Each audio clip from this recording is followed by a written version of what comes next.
Ayan to mga master, ito yung nakatama sa isang 4 wheels doon sa may manukan ito. Roser, Kawasaki Roser. Ayan o.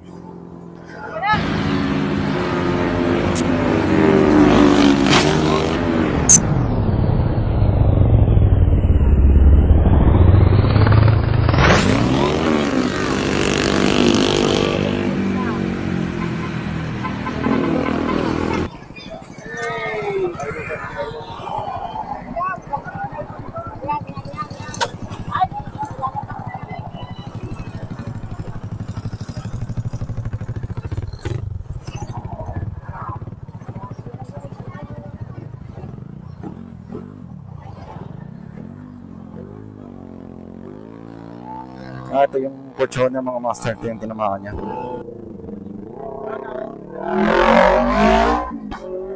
Wala namang gas-gas.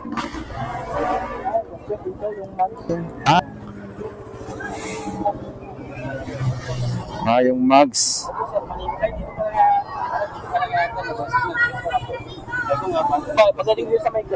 Ito sir kasama sa tinamaan niya.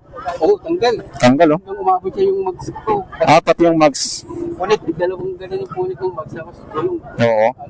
Mali yung gulong mo, ito yung sumabok. Kaya hindi pwede hindi tatabi. Oo. Abala pa. Nangyari talaga nangyari. Mabuti. Nangyari. Buti mabait si Sir Bro. Siguro, kailangan pagawa. Hindi naman na yung pinaka-inaisip ko nung tama ako. overshoot na ako kasi nanghina ako bigla. Oo. Hindi ko na kinaya pero pinili ko yung tabi. Pag tabi ko, yun na, kumikrot ng binti ko. Hindi ko na kaya. Kasi yung adrenaline mo, hindi mo pa marami. Oo. Kaya nakabila pa ako ng pagano, pataas. Nabilis ko. Pag-ito ko doon, yun na, sabi ko yun. Diba, inabutan mo kami sa taas. Oo, doon sa taas. Sakit. Kaya inano ko na. Sir, pero alam mo naman yung street ko, sir, wala naman akong tatakbuhan mo dyan. Wala naman. Ano po, pag-usapan lang natin. Kontakin mo na lang po sa number ko, sir. Pasensya na po talaga, sir. Ayan pala. Pasensya na po. Sige, boss. Ingat sa right seat. Ikaw, master, right seat.